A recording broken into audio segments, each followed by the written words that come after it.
What is going on, guys? It is your boy 2K, and today I'm bringing you guys a 2020 realistic Miami Heat rebuild video. Now, you guys obviously are sick of my team. I'm sick of my team. I asked you guys on Twitter, like, what did you guys want to see? A lot of you guys said rebuilds. A lot of you guys said bring Madden. So that's what I'm going to kind of do. I'm going to alternate between those two up until 2K20 obviously drops, and then we are hitting that grind hard.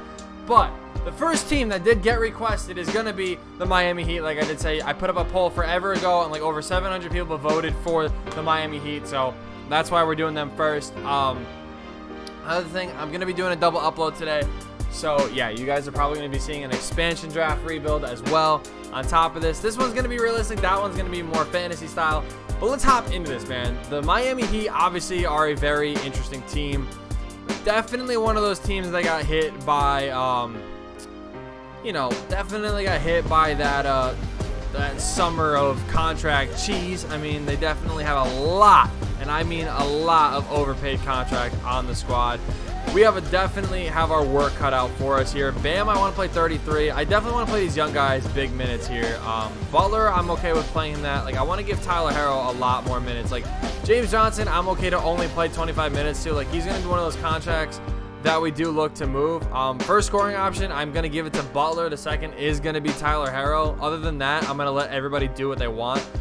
We do have our first round pick, so ideally, like, I want to be back. Like, I want to tank. I want to be awful. I want to, do what we got to do. I think a player that we can move before anything, though, is going to be Kelly Olynyk. I think if we were to package him with a player like Kizzy Opala, a nice young scoring wing, I think we can definitely move him at the start of this year. He's, like I said, they're both young players, definitely could benefit a team. Like Tristan Thompson, if he's on a one-year deal, it kind of works out for both of us. So I'm going to go ahead and do this. We're going to get the Cavs 2021 unprotected pick. I'm actually going to ask, okay, we don't have that. There's no way that's going to work. So we're going to go ahead and do that. We're going to add the trade exception, and there we go.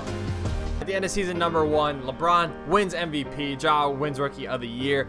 Draymond Defensive Player of the Year, not bad. I can see most of these kind of happen. Maybe, we'll see what happens. But any Miami Heat, a.k.a. any Jimmy Butler, and no. Wow. Okay. So Jimmy Butler doesn't make that. Doesn't even make a defensive team. Tyler Harrell does make the all-defensive or all-rookie second team. We go 25 and 57, which I don't know if that's going to happen in real life. Butler put up good numbers. 23 points, 5 rebounds, 5 assists. What was his shooting percentages? His shooting percentages were 46, 36, and 83. I mean, the 3 could have been a little bit better, but it is what it is. Dragic put up 17 and 5. Tyler Harrell put up 16 and a half, 3, 2 rebounds in his rookie year. I'll take that. Shooting percentages, again, that three-pointer, that three-point percentage needs to go up. The rest of the team was a little eh. We have a lot of room for improvement, though, on this team. I have a general direction on where I want to go with this. I'm just hoping we get some serious draft luck, because I think what I'm going to do is actually look to trade down and actually unload some of these bad contracts. All right, guys, and you guys see the Lakers do sweep the Sixers in the finals, and Anthony Davis is your finals MVP. So here we go. This is where it's going to get fun. You know what I'm saying? The draft ladder coming in here. We have the projected number 1 odds. I have a feeling we're going to fall to 4, and we stay at 1. Thank God for that. So I'm going to be sending the first pick in the draft and James Johnson over to the Cavs for the 3rd pick. Now, the reason the way I was able to do this is, like, I just went in and I edited James Johnson's contract and basically accepted his team option already. You can't do that before the draft, which is kind of stupid in this game. So I just went in and edited his contract real quick. I kind of screwed it up and gave him a 2-year deal. I don't really care because, you know what, not on my team anymore. So it's as simple as that. But basically, realistically, I would have just sent them over anyway, so that's just why I did that. But going into the draft here, there is a point guard I'm hoping does fall to number 3. The number 2 spot was at the Celtics, so I couldn't do that. And RJ Hampton, the guy I wanted, is here. I'm not even going to look at anybody else. We're picking up RJ Hampton to form a nice little backcourt of him and Tyler Harrell with Jimmy Butler, so that's going to be nice. Obviously, we're bringing back Bam Adebayo, so the starting lineup is looking pretty fire here. I mean, take a look at the squad. What we got? We got 1, 2, 3, 4, 5, 6. So we need a starting power forward position and some nice bench rolls, and I think we might be good the second year. All right, so it's going to give me the option here to basically sign DeJounte Murray, which the Spurs did not match. They didn't even give him a deal, so that's why I decided to take a cheap deal, or take a cheap shot basically at him. We're getting a really good deal for him. I don't know, man. Like, it's kind of hard to say if I want Montrezl Harrell on the squad or if I want DeJounte Murray, because Montrezl Harrell could start at that 4 position for us, and DeJounte Murray could be that backup 1. I kind of want to sign both, and I know I'm not that far off. So I really do just like want to look at this team. I think Dion Waiters is the only piece we need to move. So I think if I was to, you know, maybe throw in that Cavs pick that we did acquire, which should have some pretty good value. They had the 3rd pick this year in this draft. I think we should be able to maybe flop it, or not flop it, but flip it for a pick kind of like this. Wait, that's the Cleveland. Oh, I see. Okay, so we're going to actually go for Cleveland's pick. We're going to get the pick next year and give them Dion Waiters. And then, you know what? I'm actually going to throw them 2 second-round picks to sweeten the pot for them a little bit more. They're going to take Dion Waiters away from us, which means we should be able to sign both of them, and we are able to. So this team is looking fired. All right, so we're going into training camps here. We actually do have 3 available, which works perfectly for me. I'm going to send it to DeJounte Murray. I feel like that's a very good, you know, piece to send it to. Tyler Harrow, another nice little piece. And then obviously the 3rd is going to go to RJ Hampton. The 2 bench players that we picked up are going to be Jeff Green, and we picked up Tristan Thompson. We actually brought him back, both on 1-year deals. So even if they play bad, it's not like, you know, we're gifting 4-year deals on terrible contracts. It's nothing like that. So this team looking very solid for year number 1. I'm starting RJ Hampton because he always has very, very, very solid numbers, especially his first year. So we're going to play the bench, very little minutes here. Jeff Green, we're going to give 13 to. Tristan Thompson, 15. Winslow will give 23. DeJounte Murray can play 28 as a 6-man. I want to give RJ Hampton 33. Tyler Harrow, I want to give 33 as well, but that's not going to look like an option. So we're going to have to kind of cut some minutes here. Actually, I'm okay with giving these guys both 12. We'll give 33 to them. Butler playing that. We'll split the difference there, and actually perfect. That works out perfect for me. So RJ Hampton, Tyler Harrow, Butler, Montrezl Harrell, Bam Adebayo off the bench, DeJounte Murray, Justice Winslow, Tristan Thompson, and Jeff Green. I feel like if we can improve those last 2 spots, we are definitely championship contenders here. I'm going to take it off of that just because I think that might help us out a little bit. And then in system proficiency, the Spoelstra's ratings get a boost. Normally, they're pretty bad from what I'm used to, at least, but hey, it says that they're pretty good, so we're gonna keep it at grit and grind. Everything else is 4.5 stars. First game up against the Cavs of the season, we blow them out. Montrezl Harrell with a big game, Jimmy Butler with a big game. Hampton 22, 8, and 4 in his debut, only missing 2 shots. Future's looking bright. I'll take that. You guys can see, like, we're in the month of April now, and we have a very nice record, potentially about to win 60 games if we can win. Like, literally, as I start talking, I was going to say, are we going to go on a losing streak? We need to win 1 more game, and there it is. We actually win 60 games, 61 and 21 in season number 2. A massive upgrade. I was kind of hoping to see RJ Hampton here, but James Wiseman does win, which is all right. And we actually don't get Coach of the Year. Wow, okay. I figured, you know, I kind of figured we'd be able to get that one. Apparently not. Nobody made an all-NBA team. That is very interesting. So we must have just played very well. RJ Hampton, no, all-rookie first team. I will take that. But 61 and 21, good enough for first place in the Western Conference. Obviously going up against the 8th seeded Detroit Pistons, who will have a nice little lineup of Derrick Rose, Wayne Ellington, you know, Blake Drummond, Millsap, Doumbia, Markieff Morris off the bench, Thon Maker. So they got a nice little team.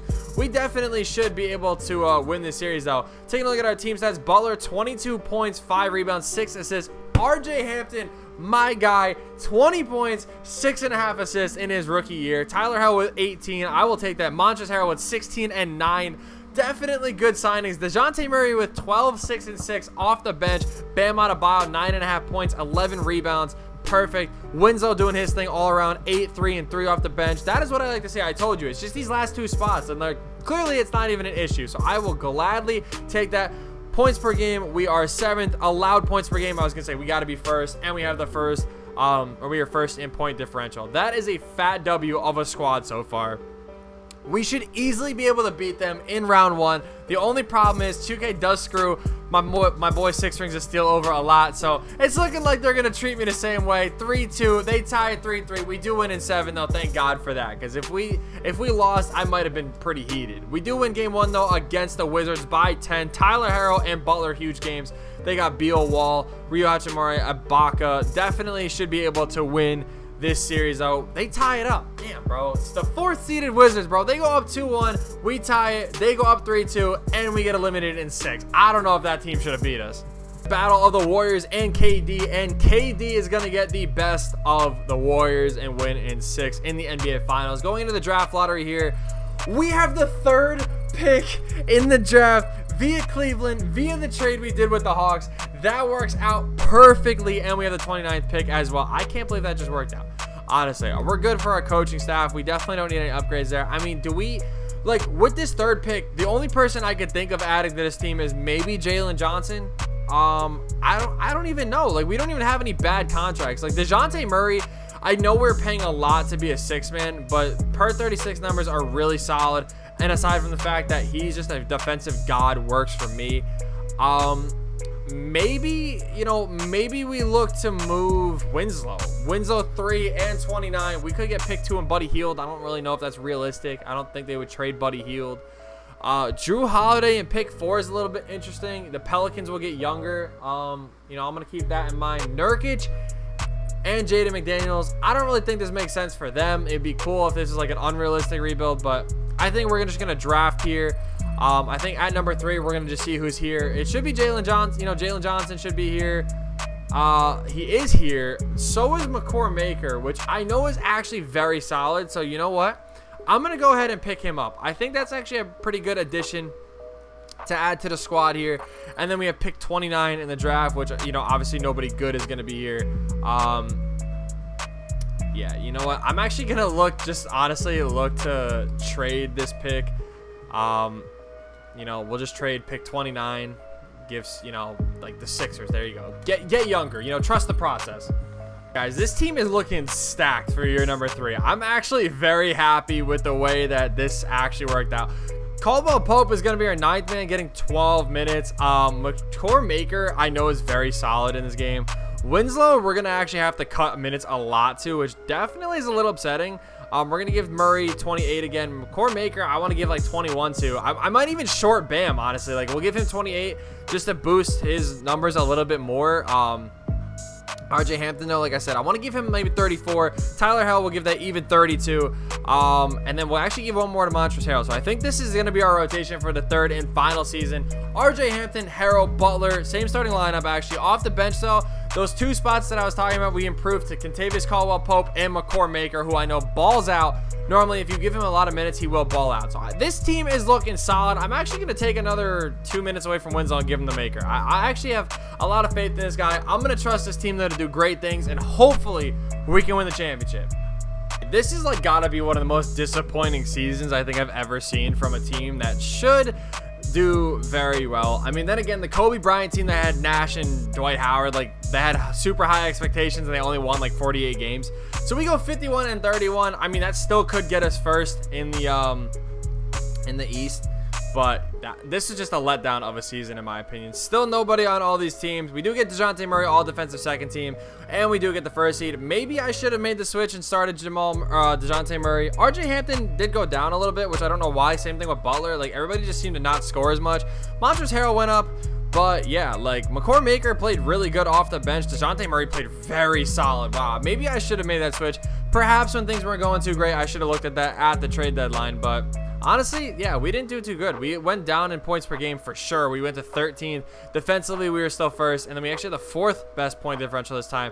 Going up against the 8th seeded Orlando Magic, so a little battle of Florida here.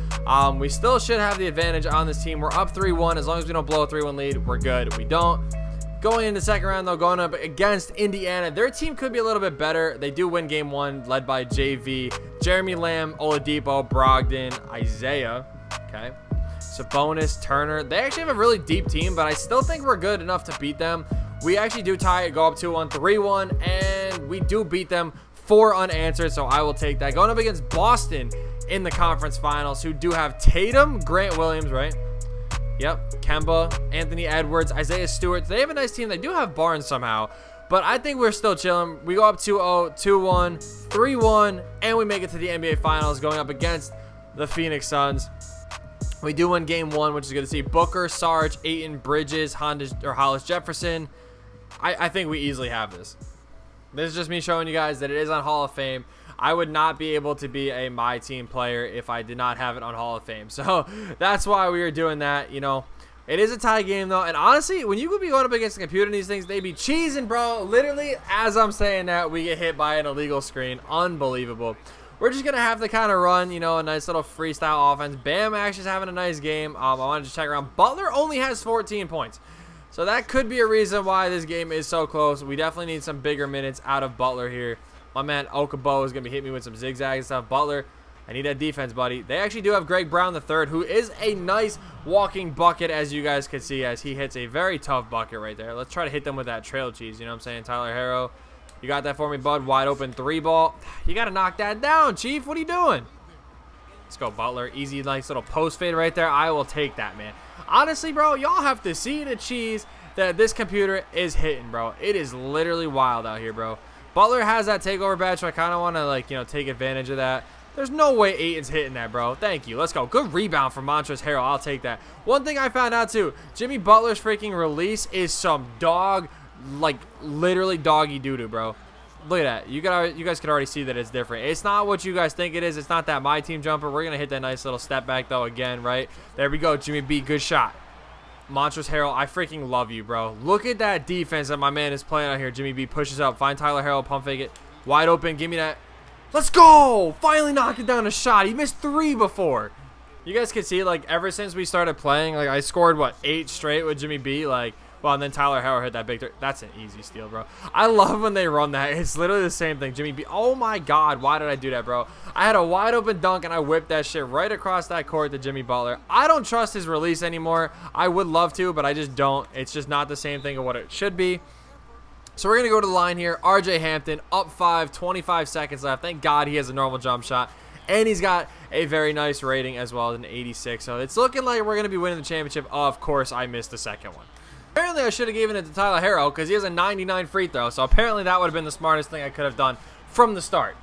You guys can see, I mean, Jimmy Butler, 5 steals clutched up for us. He couldn't hit a 3, but Tyler Harrow, man, he came in, hit a big shot. He took 19 shots this game, but they definitely clutched up, you know. Mature Maker with that double-double off the bench looking pretty good. DeAndre Ayton almost killed us, man. Single-handedly almost killed us. Like, well, him and Greg Brown III, I guess. But we do win the NBA championship in year number 3. Honestly, I'm happy we were able to win. First rebuild I'm putting up on the channel since, like, December. No, wait, way before December. Never mind. Like, since, like, November. That's literally the month before. I hate myself sometimes. Anyway, this is the final roster, though. Jimmy Butler, Montrezl Harrell, Tyler Harrell, DeJounte Murray, Bam Adebayo, RJ Hampton, Justice Winslow, McCord Maker, and Kentavious Caldwell-Pope. If KCP wasn't there, literally, it would have been 84s and higher. That's crazy. One of the most successful rebuilds I've had, and it's a realistic one, which is dope. Thank you guys so much for watching. I hope you guys did enjoy. Drop your teams down below that you guys want to see next. And with that being said, I will see you in the next video.